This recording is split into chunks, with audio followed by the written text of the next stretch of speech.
So, ayan.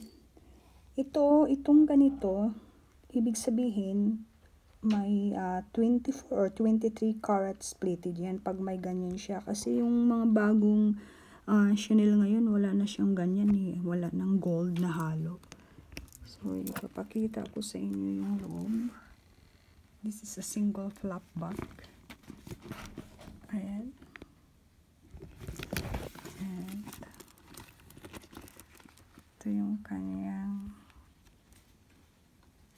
zip. And may ditkod pa siya nasa sulok. Ayan yung ditkod. Ayan yung ditkod. Madilim kasi kaya hindi ko masyadong maipakita. At ito yung hardware. Solid na bag to. Gustong gusto ko to. Mayroong ibang jumbo bag. Pero ang laki ng logo ng Chanel dito. Ayoko ng malaking logo. Parang napapangitan ako eh. Gusto ko yung maliit lang na logo. So, ganyan siya. Ang ganda nito.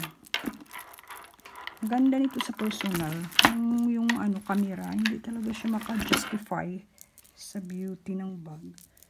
So, this is the one, the Matilas. Yan, ito 24 carats din to. 1986 bag. Ito 2007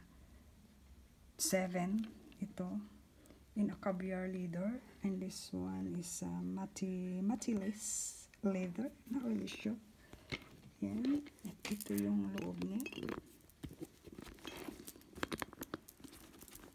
Kasi nahawakan ko pa kasi yung camera eh.